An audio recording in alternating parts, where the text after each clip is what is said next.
Hey guys, it's Jessica Fury, host of Dumb Girl Podcast. Tune in every Monday for new episodes. Don't forget to like and subscribe. Welcome to Dumb Girl Podcasts. Welcome back. Today we have Thomas Schiffer.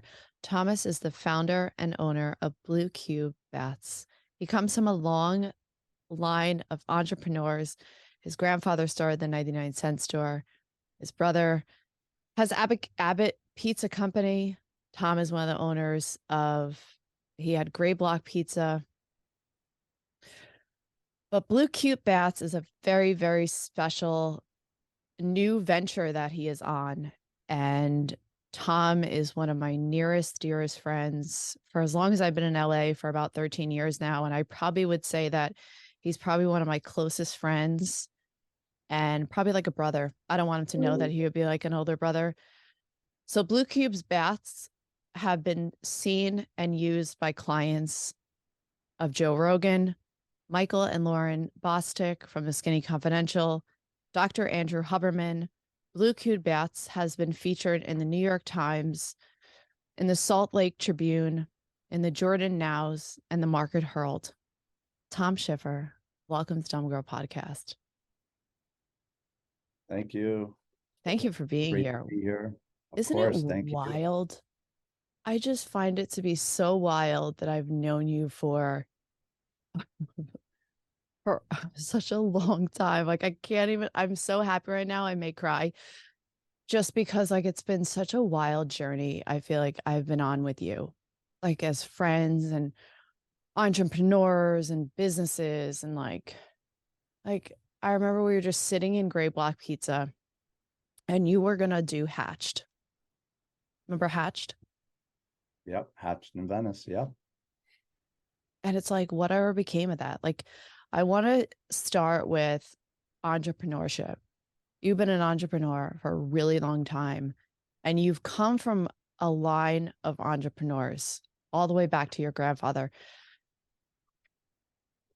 Where are you now as an entrepreneur, and what is the journey that you've been on? And you could talk back as far as you want to as an entrepreneur. Mm. Yeah, I think even the word entrepreneur is such a played word, you know. And first, like, great to see you. Known you a long time. And it's almost like you're one of the few people also in LA where it's like, hey, I know you before I even knew myself. And this version of myself, right? Because entrepreneur, usually a big part of your identity is what you're doing business wise. You know, my whole life I was a pizza maker, and that was a big part. It still is kind of a big part of my identity. And you know, my brother and I opened Abbott's Pizza. He still owns it in Venice. You know, it's the last pizzeria or last small business of the old guard, like 1994 Venice Beach, California is not 2023 Venice Beach, California. And everybody there that was there when we opened our business is gone. It's crazy. Some have blown up, you know, and gone on to bigger things, and then other people, whether they failed or just left or got priced out, you know, just to be able to own anything for a long amount of time is a big part of who you are. Master Pizza Chef is my email still to this day. And when I met you, you were a personal trainer, right? And that's a big part of who you are today. You were, you know, back to Hatched. Hatched was one of my many ideas that never got fleshed out. It was a concept that didn't get crystallized and never became concrete. Why? I don't know. Some ideas, like songwriting, you know, it has to be married to the right time, the right opportunity. I wasn't ready, you know, for certain ideas. So entrepreneur is just a funny word these days. Everyone wants to be an entrepreneur. A lot of times people talk about how they have to hold their value and that they could be an entrepreneur. Back to healing, right? We were talking earlier. Everyone wants to be a healer. Everyone's in their backyard doing plant medicine. Everyone's the shaman, you know, and it's easy. I'd rather just, you know, say what I did, or have other people, better yet, you know, eat my pizza or use an ice bath. That's a better representation of the type of entrepreneur that I am, because before there was just one type of entrepreneur, just a business man or woman. Now it's like, oh, you're entrepreneurial, or you're this, and it's like, it's honestly a big mask word for like what you're doing. What are you doing? What have you been doing? I've been working my ass off my whole life. I don't know if that's entrepreneurial or just growing up in New York. And to your point, most of what I have, and I think most entrepreneurs are raised. You know, they don't create themselves. They're usually raised, whether they want to admit it or not. You know, they usually had a background of other people, and it doesn't mean that their parents were rich, or it doesn't mean, it just means that their parents, maybe they moved from another country. That's an entrepreneurial enterprise, coming from somewhere and moving somewhere else to have a better life. That to me is an entrepreneur. So it's just funny how people use those words, and I feel like I was just really blessed and really lucky, because I moved from New York and I made pizza, and LA didn't really have good pizza 30 years ago, you know, and I was too young and kind of too dumb to be afraid to, like, you know, put all my money up. I didn't even realize, like, okay, I'm going to put all my money up and open up a pizza shop in Venice Beach. Everyone's like, you're going to get shot. It's such a dangerous neighborhood. Look at it now. It's just, you know, if I would do that play now instead of at 24 years old, I would probably vote against it. but when you're 24, right? So it's idea, time, your skills, and then sometimes money is important to have it and be able to execute your idea. You had been wanting to do a podcast forever. 8 years ago, you were on my podcast. And my podcast went nowhere because I didn't have the bandwidth. I didn't have the personality that you have. Good idea. So, right, you could have a great idea. You could be the wrong person with the idea. You can have a great idea, be the right person, but no one wants to work with you or believes in your idea. So it's like there's so many steps to that kind of vision and process. But I just think I wouldn't be who I was today if it wasn't for the family I grew up in, and for just not being afraid to try things, and having a family go, hey, it's normal, go for it, open up a pizza shop, spend all your money on your idea. It's good to do that. A lot of people would go, no, go to college, do this, do that instead. So I think entrepreneurs either are raised, or they just kind of find one another and support each other, right? If you came to me with an idea, I would probably, hopefully, you know, be supportive of it and say how to believe it in a different level than maybe someone that hasn't done that.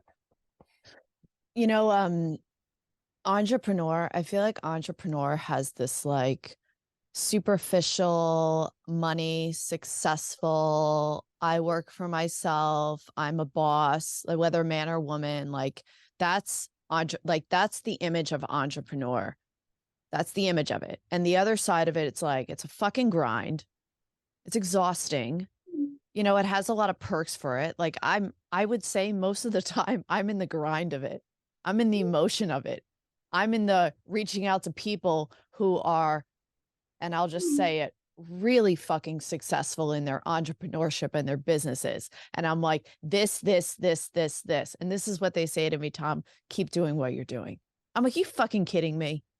Are you kidding me? I'm like, you're going to keep telling me what I'm doing. And I've thrown so much spaghetti against the wall. And I'm literally, sometimes my meditations now are just like, well, now I'm in, I'm doing I'm in the Joe Dispenza world. And it's really powerful, Tom, really powerful work.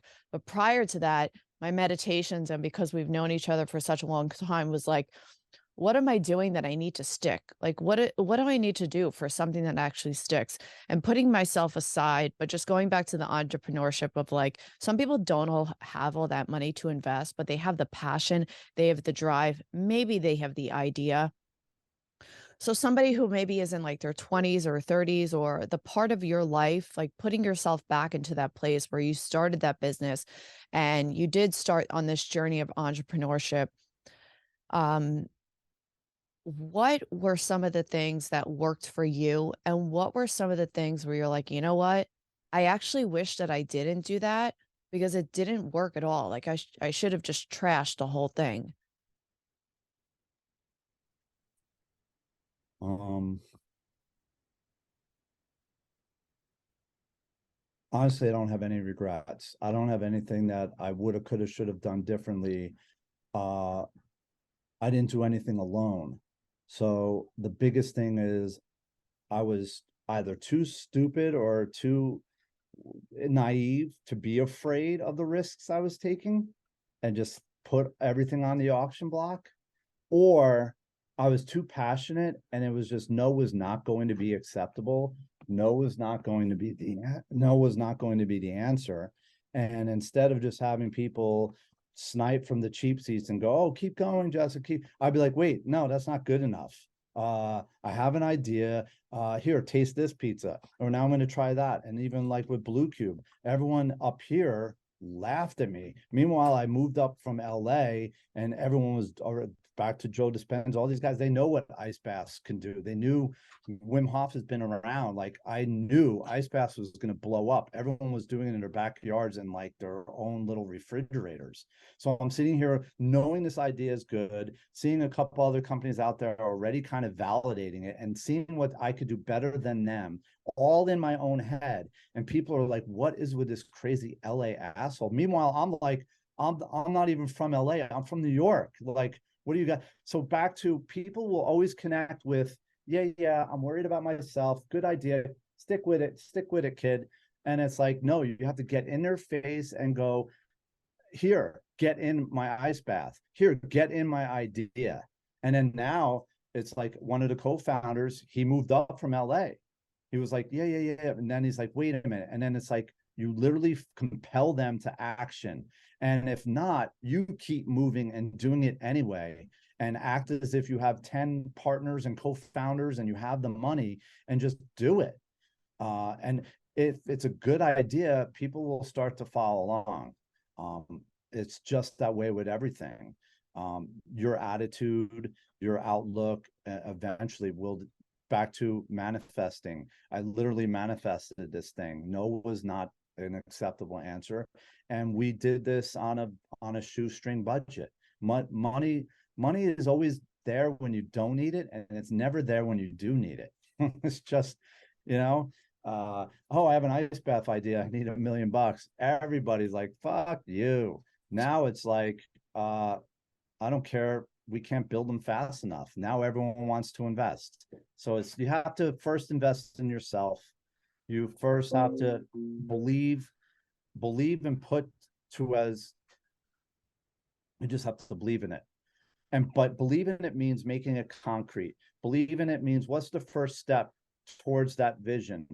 And how do I get not surrounded by a bunch of, oh, that's good, yes, people, but people that are there to kick that idea's ass, to knock it off its high horse and go revisit it, reconstitute it, reiterate it, change it, develop it, improve it, and never stop that learning growth mindset. You're never done. And especially like with an ice bath company, it's a new market, it's an expanding market.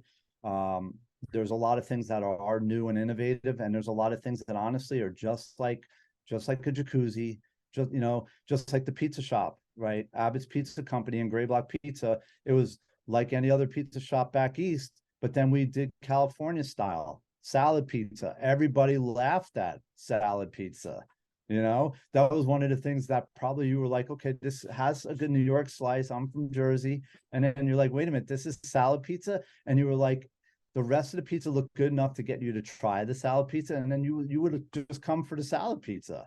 So it's like, you have to believe in it and know it's good, know it's good for you or good for people, or it's solving a problem, and then just be relentless. Do not give up. If you believe in it, then the bigger failure is not doing it at all. The bigger pain is not following through on it, not, talking about it, living, breathing it 24/7. And that's how you were when we met. You were training 24/7, nonstop, 24/7, everything about training. You were also always talking about how you could be a better trainer. You would ask, what could I do? How do I have more impact? How could I be more effective? So even if you didn't realize it, you were already an entrepreneurial person. You also had a lot of pride, not to make it about you, but you had a lot of pride in what you were doing. And just because Blue Cube is whatever now, it's still, you can't lose that neurotic, and it's not doubt, it's that neurotic second guessing, like, wait a minute, is this pizza good? I'm feeding you, is it good? Like, you're only as good as the last slice of pizza you make. You're only as good as the last client you train. You're only as good as the last house you sold, and maybe you could have done it better. So I don't regret anything. I may regret being like a bulldog sometimes, or like, believing in stuff and being, I don't want to say What do you mean a arrogant, bulldog? What do you like a mean a bulldog, bulldog? you can't let go. I'm not going to let go of it. And Jeez. then the people that weren't there, and I'm not an angry person, but I love the I told you so. I have a big chip on my shoulder. I'm going, yeah, you're okay. You laughed at You're that? a Cancer, Tom. Of Yeah, course. yeah. Yeah, it's just like, but I mean, going, and not to interrupt you, but you said something that I like, everything just like rung inside of me. And one of them is, you don't give yourself enough credit. You don't give yourself enough credit, because not every person, like when people say to me, like, Jessica, you're a leader, I'm like, can you stop? Like, I'm like, I'm so deep into so much healing work that I do. Like, Mm, you want me to actually look at the fact that I'm a leader of something? I'm just one of those people. I'm so fucking creative, and I throw myself into something that I just want to be my life. mm, And it's been work for me to throw everybody out of that equation, including the person that I love, throwing everybody out of the equation, putting me in the equation, and mm, only me in the equation, and seeing how I can like now give it back to others. Because when I first started with the training business, it was about me. It was all about me. Everything was about me. It was about me. I wanted to be that everything. That person that people called that they wanted to train with, that person that they got their nutritional plan with, the person that was all about me. mm, And the programs that they were following, it was all about me. It's not about me. I am mm, carrying a message. I'm creating my podcast is creating a platform for other people to ingest. And during my most challenging time, and you maybe and three other people are aware of that very challenging time, it was a podcast that pulled me out of it. mm, Tons of podcasts pulled me out of it. But you don't give yourself, Tom, enough credit that you actually just have the skills and the talent of what it takes to be driven enough to just execute and see your passion and stay in your lane to create it. And can you share, and you can go really specific, really micro on like the specifics that you do, whether it's like the healing journey that you've been on, um, the work that you continue to do for yourself, like what are some of those things that you do, whether that connect you to stay in your lane to create this passion that you're so driven, and this business that I'm so proud of you, because I remember when you sent me a DM, you're like, this is what I'm doing now. And you sent me a vacant warehouse with like one little tub. And now look at you. Well, you said a lot. I appreciate that too. It's kind of it's funny you say that, because you ever watched the movie Walk the Line I think with so. Reese Joaquin? Witherspoon, Johnny Cash. Yes, yes. And she talks to him, and she's like, so you just happen to be wearing black, you just happen to be singing a certain way, you just happen to be, because you can't sing any other way, or just something, like she lists off all these things, like it's not all coincidence. Like, it's not all coincidence, and it's not all just about you. It's when it speaks to you the most that allows you to speak for others on their behalf. That's when you're able to create something in life, at least in my opinion.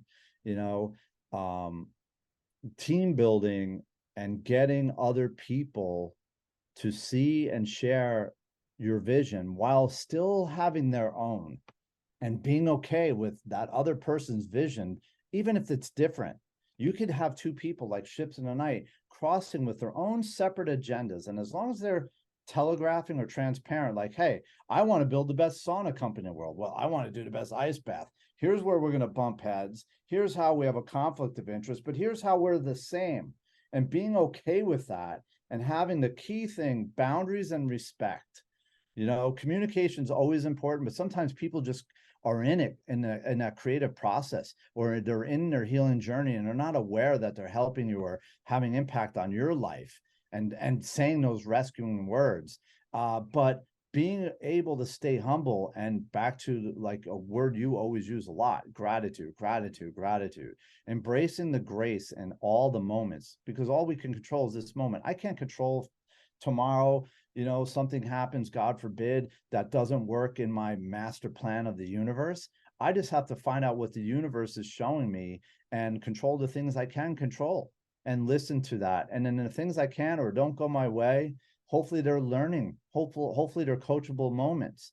But the bulldog is like, okay, I just got punched, I got knocked out, I'm going to take my 10 count, I'm going to take my 10 deep breaths, which is why you have a 10 count, you know, to take all your breaths and get back up. And that's what life and entrepreneurship is, a reflection of that life. It's part of our identity. And you know what? Life is a business. Life is an entrepreneurship. You know, it's an entrepreneurial adventure.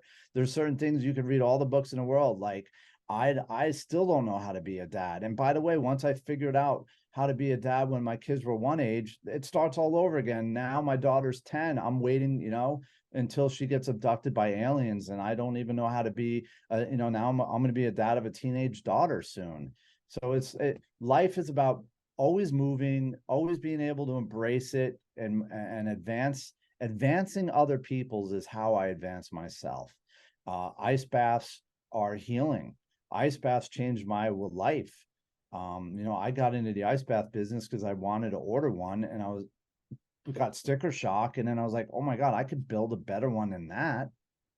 Whose That's was it? literally, Do you want to say whose it was? I don't need, yeah, and I don't need to knock anyone. They're Okay, still in that's fine. business. It's just, you know, I don't want to disparage, but they were my tackling fuel. You know, they were my reason to give birth to being a better. You know, you were always like, look at these other people doing these training ideas, and look at how fake and how foo-foo it was, right? And maybe because you were still like fresh out of Jersey, and just like, oh my God, you know, the LA model is kind of dissolving. If you look at things now, the LA, and I'm older than you, but like, LA was such a different place 20 years ago, 30 years ago than it is now. And now everyone's leaving LA. Now it's Austin. Now it's Miami, Tampa. It's you know, not Nashville. LA anymore. Yeah. Somewhere in South Carolina too. Yep. Yeah, Ashland.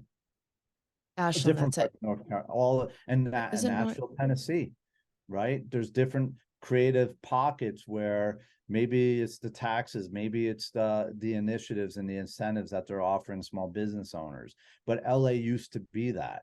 LA used to be a perfect place to kind of start a business and come up with crazy ideas that no one's done before. It was not encumbered with the mindset and limitations of where I came from in the East Coast, you know, or cold weather mentality, you know, Chi-town, Boston, New York. It was very conservative compared to LA, where everyone's naked at the beach, hanging out, smoking weed. You know, like, what is this place? It's kind of crazy compared to where we grew up back east, right? And Yeah. that invited a sense of liberation and a sense of, hey, I get to reinvent myself. And now LA seems to be very confining and very limiting, and not entrepreneurial a town that it used to be. You know, No regrets, Beth. No regrets. It's all it's bottom no line. regrets. No regrets in this statement. You know, it's interesting. And it's only really been recent that it's really been uncovering, and I'm kind of embracing it. And I think that a lot of times, like, things are very like, they're not, that doesn't have to be so linear. Like, that's one of the things that some people actually, they own a pizza and they franchise, and great. Mhm. And that's what they end up doing. And maybe they have a hobby of skiing or whatever the fuck it is. But for me, what's interesting, Tom, is like, for a really long period of time. And when I'm talking a long period, I'm saying 10 plus years. My vision was only around fitness. It was only around one specific thing. And then for about a time period of about 6, 7.5 years after that, now I'm aging everything. It was a lot of confusion. And during that confusion, it was like, wait, I don't want to do this. I don't want to do this, but I'm really good at this. I don't know how to get out of this, Tom, but I'm really good at it. Mhm. And the other thing is the work that I continue to do around myself, and people have to do this work for themselves. You can't read a book. You can't read a book about it. Books only support it mentally to help you Mhm. stay in that place. But the work is working out, ice bath, eating well, talking to people. Talking to people. You isolate too hard, you'll go into a depression. And both you and I have shared monumental, challenging times in our lives to really understand isolation to that degree. But I feel grateful, and going back to gratitude, that my vision is so pure right now. Like, I love being in real estate. I love it. I love being an advocate of wellness. It came to me and it stuck with me. And that's sort of where I'm at right now with both of those things. And just being a woman or a person in a business, and a business that, it's like, if you were given $1 million, if that $1 million is just for you and everything that you want to do for yourself, then you're not really being in service. How do you want to be in service? How do you want to give back the money that you're making, the success you're making, the help and the help that you're doing for other people? And you spoke about how healing with ice baths has been for you. And when I go into these properties, Tom, the first thing I think, because everybody has wellness centers now Mm. since the pandemic. So during the pandemic, wellness rooms in people's homes was the number one above offices that people wanted in a home when they were looking for a property, or people made space in their home for a wellness center or a workout or a gym. Offices have always been around because people working from home was always something that has been there. But wellness centers has been something that has always, like, during the pandemic, was like, you have a house, wellness center. So I go to these properties now, Tom, and I think of you. I swear to God, no lie. I think of you because I walk into these properties and they're beautiful, and they have wellness centers, and they have a sauna, and they have a steam room. And I'm like, oh, they need I almost think like, oh, they need a Blue Cube tub. So I know realtors that are going to be listening to this podcast, Blue Cube tubs. And I know, like, Joe Rogan plugs you guys all the time. Like, I have I listen to so many of his episodes, Blue Cube, he's talking about it all the time. And I do applaud that. But I want to go back to the healing part that started to take place with the ice bath with yourself. And then we'll Mm. get into the benefits, if you want to start sharing that, of what ice bath, cold plunging does. Yeah, and you also said a lot about just that attitude of gratitude and how you were really focused and super committed for over 10 years. And, we're only one person, we only have one life, right? And in our story arc, we get uh things that are in our love language, people, things that call to us, whether it's for hopefully it's for healthy personal reasons, and not just, hey, I got to prove to the world, or I want to make $1 billion and own Bitcoin, or what. Hopefully our reasons for doing anything, whether it's entrepreneurial or just going to work, it's something that is either a stepping stone to something that's our end game, or just is nurturing enough for our process. It's finding that balance. And what we were talking about earlier is just, it's very important, especially as an entrepreneur, when you want to bring an idea to the world, or to anyone other than yourself, to finally get validation that you're not crazy. It is really, it takes an obsessive amount of focus and energy and dedication. And because we're only one person, right?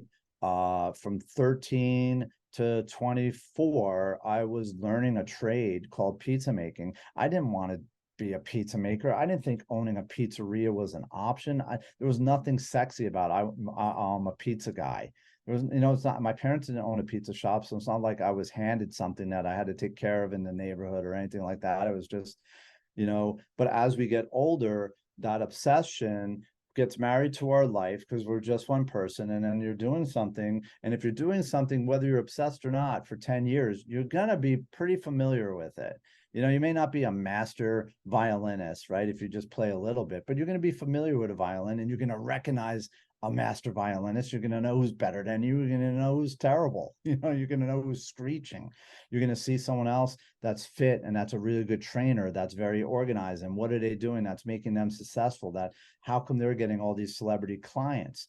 And you're going to follow and mimic some of the things that they do. And it's the same thing with most things. Most ideas aren't brand new, the first ever. It's usually an extension or a continuation of something that's been evolving for a really long time by a group of people. So laws of proximity, and who you associate with, who you run with, and what you're running away from, and who you're running with, and what you're running towards, all really matter in life, especially when you are really passionate about it. And sometimes people, like, I didn't even realize I loved pizza.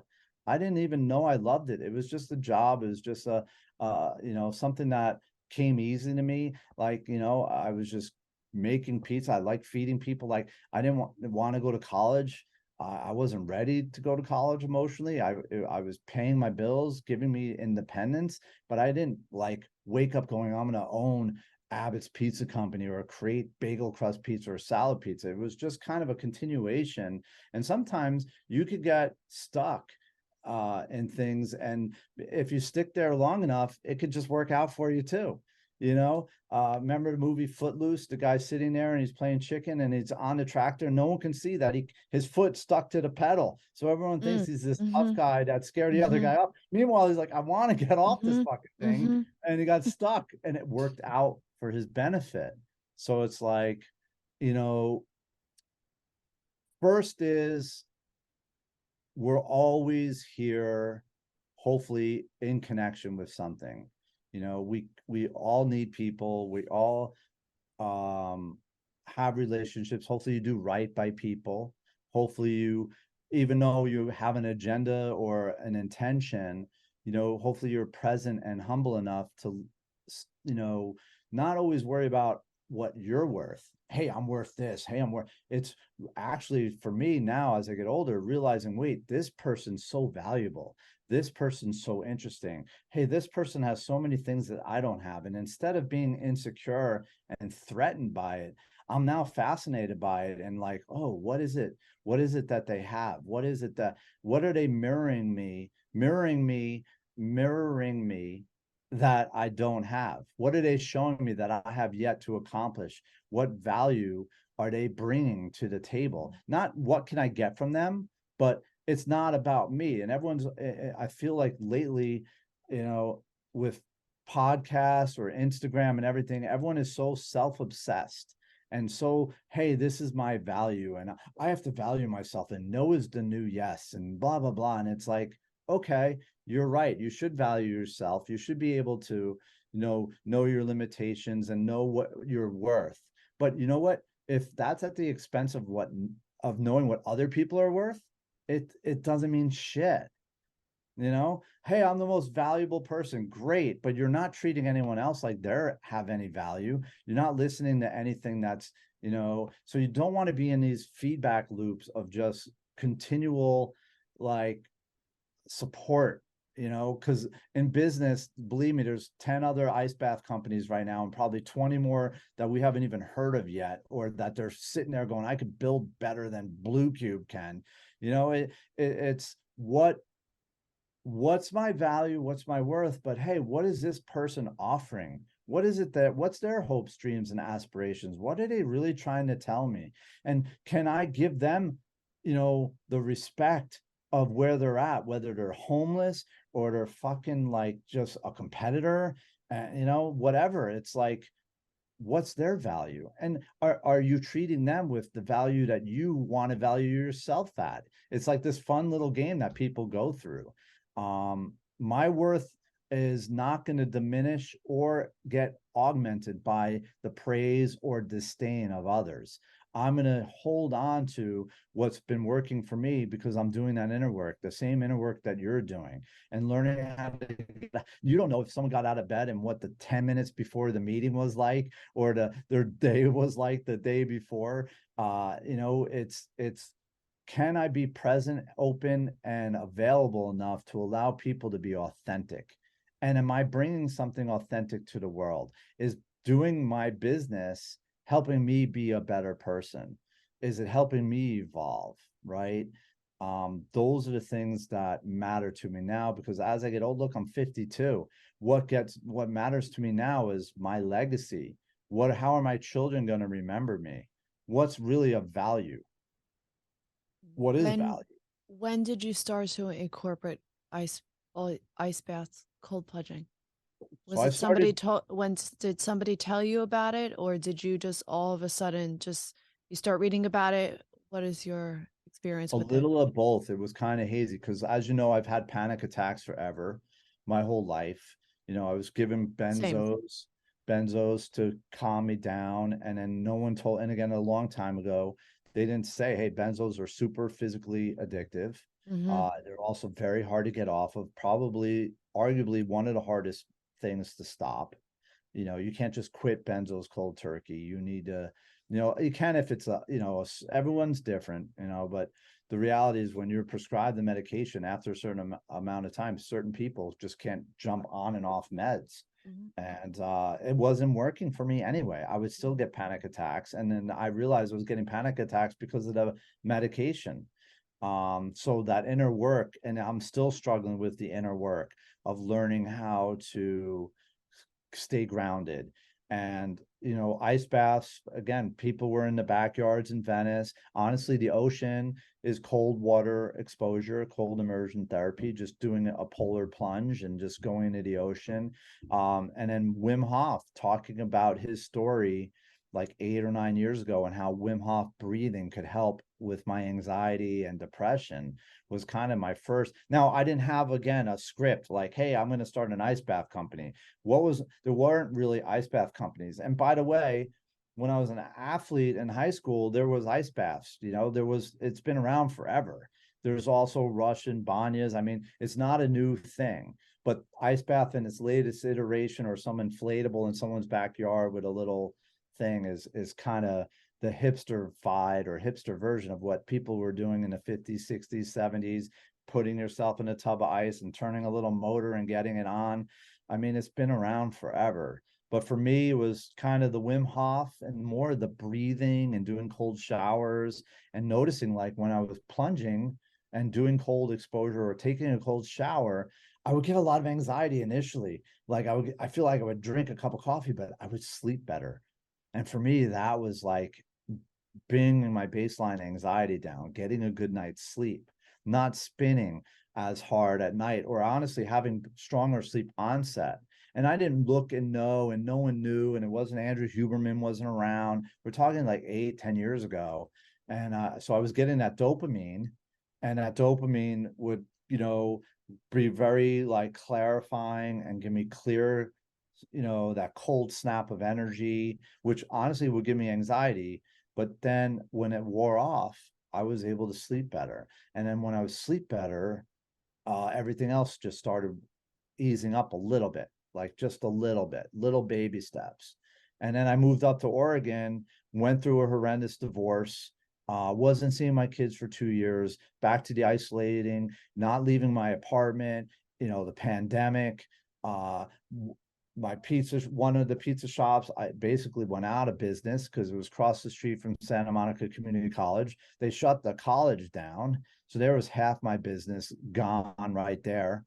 Yeah, it was rough times. So I finally got up to Oregon and went to buy an ice bath. And I was like, wait a minute, what? It's how much? I could build a better one. And then I endeavored to do it. And then I took back to, right, I'm sure there's so many things now after 10 years of being an obsessive trainer and always improving and perfecting how to, for yourself and for your clients, how to be the best you could be. 90% of that works in real estate. I bet if I wanted to be a realtor, not that I'm such a good businessman, but I have serious tools like, okay, be persistent, be consistent, communicate, have a calendar, be organized, do the grind. Grinding is grinding. I don't care if you're grinding in a pizza shop, an ice cream stand, a food truck, or in a real estate game. The guy you had on the podcast, I forget his name right now. That guy's a grinder. Joey. He's gonna be there at 2 a.m. looking at some listing, or someone's gonna call him and he's gonna get back to the guy in under 10 seconds and be like, oh, cool, you got a pocket listing. I mean, the guy, it's the hustle, man. You're a hustler, that's why I'm on the phone with you. You've always been a hustler. I have a new job. I'm a new hustler. Yeah. Right. Can you give me your elevator pitch on a blue cube tub? Because I know, and this is just listening to the Michael and Lauryn, that so you have a river. It avoids the temperature change. Can you piggyback off of what I'm sorry to say? And by the way, right, and I'm super grateful that Joe Rogan talks about us. But some of the most meaningful clients are Michael and Lauryn Bosstick. When they got our ice bath and started talking about us, talk about stacking things. What gave you exposure? How did people hear about you? They were amongst the first ones that really were like, talking about a blue cube and giving us like awareness. And then from there, you heard about us. Right. So see, it's like you could look back and go, at what point, did you get recognition and when were sales starting? And it was honestly, Michael and Lauryn Bosstick are amazing people. And we were so fortunate that they got an ice bath. I'm to this day now, I didn't even know who they were. But now I'm big fans of theirs. It's funny, like how that works. The pitch deck for Blue Cube, I would just say this. The problem for ice baths is the ability of a machine to offset either ambient temperature changes, like outside, it's hot, it's cold, and more importantly, the ability of a machine through chilling power and flow rate circulation to offset the introduction of body heat, meaning 10 people are in a line, they're sweating like pigs, they're at a gym, they're getting out of the sauna, they're going into the ice bath. The problem for the ice bath is it can't handle 10 people in a row going into the ice bath, not knocking our competitors, but their shit breaks. So we solved that problem. And in order to solve that problem, we came up with more aggressive flow rate. You don't need ice because when you have thermal barrier disruption and you have water flowing over you, even if it's 45-degree water, it's going to feel a lot colder than 33-degree water that's just sitting still because you're going to self-insulate. The other thing is when the water's not flowing and it's filled up with ice, you go in it, Christian goes in it, David goes in it. By the third or fourth person, those machines are going to start to heat up and ours won't because it's flowing fast enough, chilling the water fast enough at a rate that can withstand the introduction of body heat or, it's 70 degrees in the morning in LA in July, and then it goes up to 90 degrees or 100 degrees. The machine doesn't care because it's flowing constantly. So that would be, so there's two values. One is the higher the flow rate, the the more accurate and the more powerful the ability to withstand temperature changes. And then the second is the higher the flow rate, the higher the thermal barrier disruption, the more effective the ice bath is at delivering the cold, or now they call it hydrodose. Cold center mass hydrodose. You get in and it literally hits you from your root to your throat at the temperature you select. What's your temperature? 32 degrees? No, for everybody it's different, right? What's a therapeutic temperature? You know, for some people, being in it at 55 degrees for 5 minutes is therapeutic. For other people, right back to in my opinion, the ice is kind of a gimmick. It looks great on Instagram. You look like a superhero. You're in a chunk of ice. Really, I could fill up a ice is insulating. Like, it could be ice in the sunlight, and the water actually underneath the ice could be 50 degrees, and then the ice is melting rapidly. So it's all what's the true temperature of every drop in that tub. So in a blue cube, if you select 45 degrees, every drop in that machine is 45 degrees. No variance, no fluctuation in the temperature at all. And by the way, it's 45 degrees and it's flowing at, you could select 1,800 gallons an hour, 2,800 gallons an hour. Now we have one that's over 3,800 gallons an hour. Wow. It's so intense. I'm challenging myself to get one of those tubs, Tom. I It'll really change am. your Like, life. I'm about to just like fly up there. Do you do it every day? I don't every day because it's that hard. I'm going to be honest. There's days where I just don't know how to and people say conquer your inner bitch. It's so like macho aggressive. No, it's negative self-speak. And some days I really am not talking nicely to myself. Yeah. And even again, Blue Cube is not a toy, right? I could get into any other company's ice bath any day. I could fall asleep in them. When you have the flowing, when you have that thermal barrier disruption, when you have that intense flow, you can't hide. You can't hide from yourself. And if I'm having an anxious day and just not able to rally the strength to get in there, and it honestly gets easier, but not really. Mentally it gets easier, but physically it never lets up. It never lets up. We had a guy the other day, and it was and his name's Justin. And he's Maui mobile sauna guy, awesome guy. He's been in every ice bath on the planet, all over the world. And he got in ours and he was like, oh my God. He's like, I got that first hit. And as an addict, right? That first hit is like that first experience doing that, whatever you're addicted to. He's like, and then after that, after your first plunge, you know, you were chasing that sensation. He's like, I feel like it was my first time in an ice bath again. I go, because of the flow rate.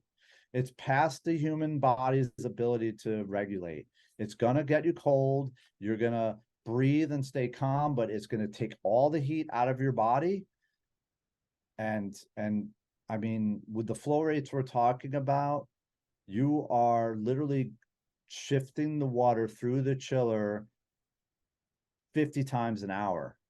So it's like the same drop of water is not even touching you twice. That's how much flow is going.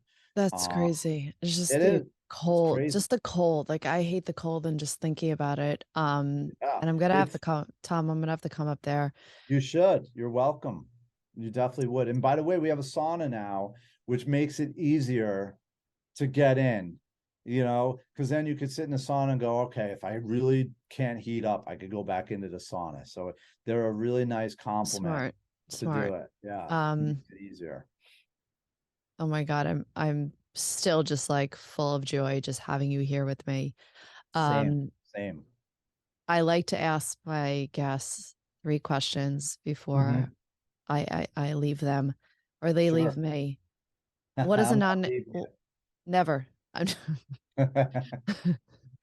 What is a non-negotiable in your morning routine that sets you up for the day? Making my bed. Okay, cool. Um, can you leave the listeners with one suggestion or piece of advice they can apply to their daily routine, their business, and or their relationship? Mm.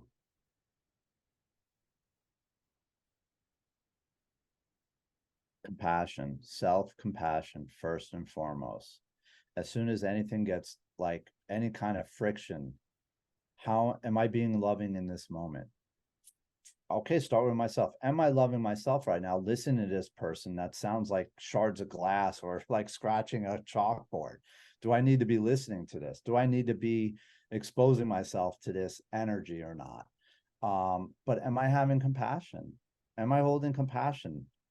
I can't tell you so many times where something that was so irritating and just so inconvenient, or what I thought not toxic necessarily, but like, is this toxic?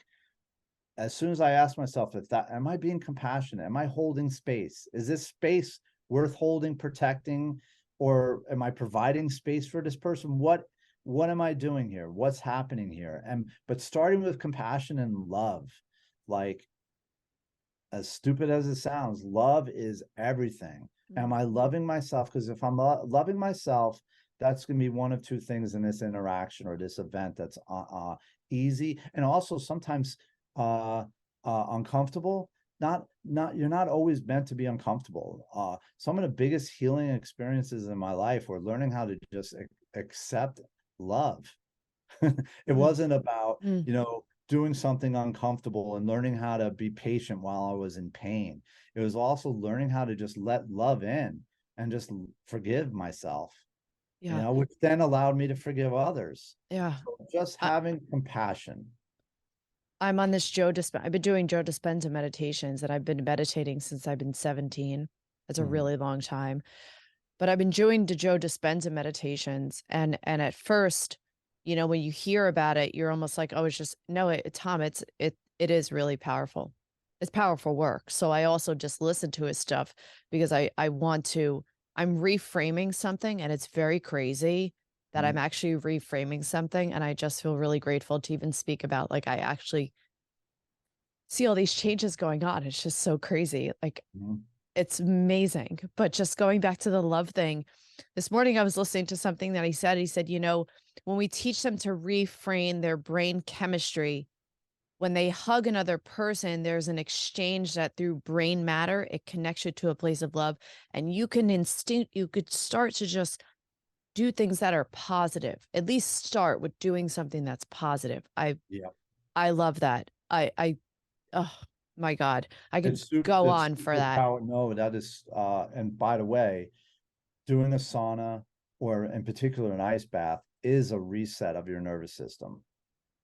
And everything that guy says is genius. And to add to that, our hearts radiate a magnetic frequency, right? People say you can smell the person before they come in the room, or you see them, and you have so many other different nonverbal cues of connection.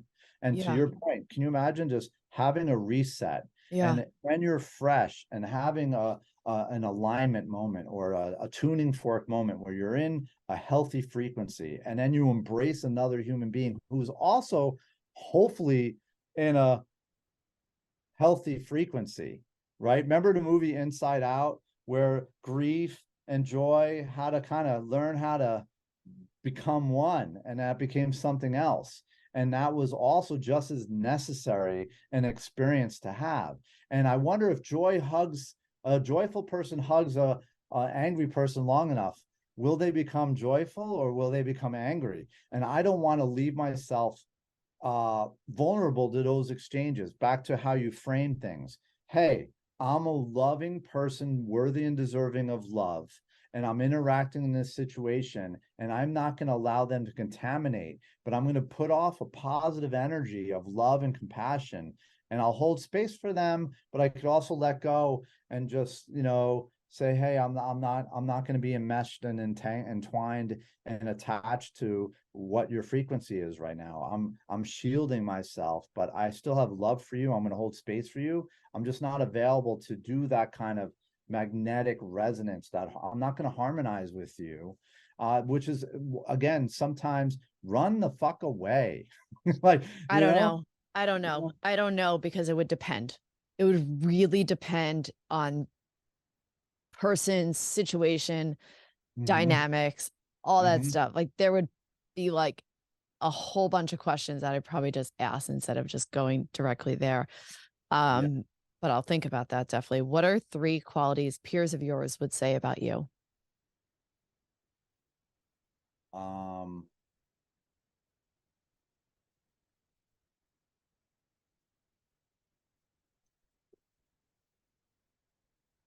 Consistent, accessible. I think the number one quality I have is I'm accessible. Um, uh,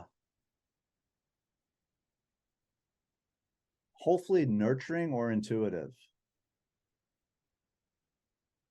Yeah, I would probably Back to those I told you so's. You're yeah. like, I would be like, I if come back and go, hey, I told you so. if And people are Tom like, has a crazy idea and he's just kind of like just looping on this crazy idea, just "Mhm, listen, let him talk it through, yes, because yeah, there may be something for what he's saying. And with that, Tom, I adore you. I'm so grateful. I'm mhm." so grateful for you being here. Where can people find you? Plug Well, Blue Cube. make sure people subscribe to Dumb Girl Podcasts. That's Make sure right. people click and like and add you on Instagram and give a comment about what a jackass I was. Like, guys, it's very hard. Jessica's not one to sing her own praises and ask for help. So she's definitely worthy and deserving of liking and subscribing the show. And she's gonna just get stronger and stronger. So you guys could be part of her core listeners. So Dumb Girl Podcast. And for me, I'm Blue Cube Guy. And check out Blue Cube Baths.